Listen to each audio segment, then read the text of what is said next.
마지막을 말해줘야 할까? 32강을 시작합니다. 바로 얼마 전의 일이다. 말기암으로 투병하던 40년 봉사활동 동지가 얼마 남지 않은 것 같다고 해서 마지막 문병을 갔다.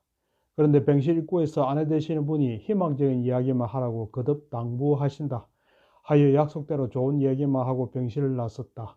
그러나 아내분의 말씀이 내내 마음에 걸렸다. 환자에게 끝까지 숨기는게 편히 보내는 길이라 생각했기 때문이리라. 당신도 그래한가? 환자에게 끝내 말하지 않을 텐가? 물론 환자에게 얼마 남지 않았다는 사실을 이야기한다는 것은 정말 괴롭다. 환자가 어떻게 받아들일지도 걱정이 아닐 수 없다. 절망하고 비통해하는 모습을 보기보다는 차라리 거짓말을 해서 편히 보내는 것이 좋지 않느냐고 생각하기 쉽다. 정말 환자를 위해서 착한 거짓말을 하는 것이 최선일까? 무엇보다 그 거짓말은 정말 환자를 위한 것일까? 아니면 진실을 말하기 괴로운 나 자신을 위한 것이 아닐까?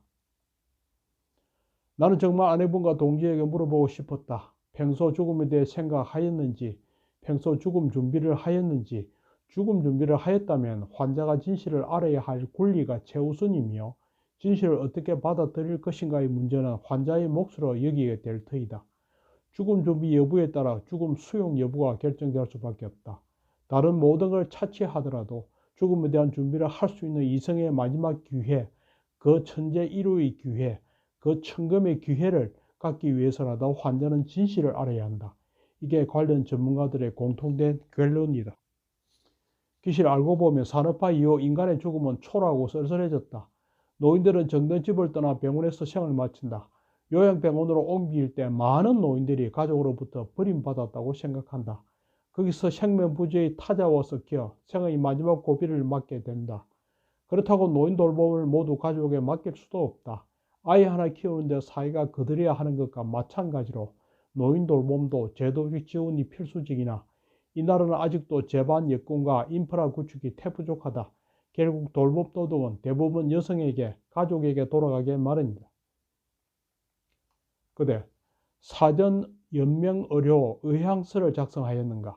2018년 2월 연명의료 결정제도 존엄사를 시행한 지 3년 만에 존엄사를 택한 사람이 작년 12월 기준 14만 4,945명에 달한다. 연명의료 중단 결정 방법은 4가지다.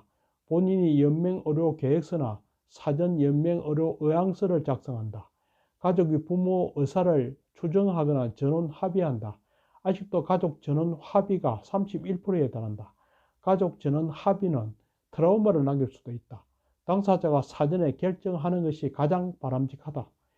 연명의료 결정제도가 도입됐지만 지속적 식물인간 상태와 말기 환자 사이에 회색지대에 있는 환자는 적용 대상이 아니다.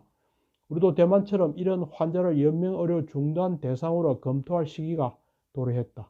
대만은 우리와 비슷한 제도를 2000년 시행하다 2019년 말기 환자, 돌이킬 수 없는 혼수 상태에 처한 환자, 영구적 식물 상태, 영구적 심한 치매 환자를 새로 포함했다.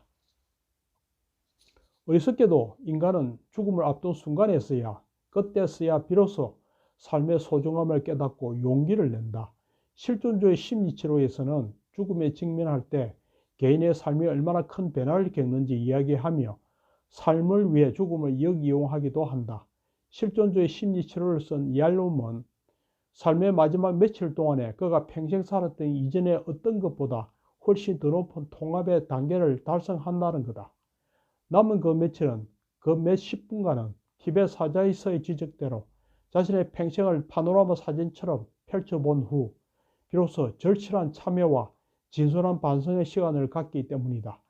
진실로 죽음을 직시함으로써 가족의 지인들에게 못다한 말, 그 마지막 말을 남기고 갈 수 있는 천재 1호의 기회이기 때문이다. 하여 마지막을 말해줘야 하리라.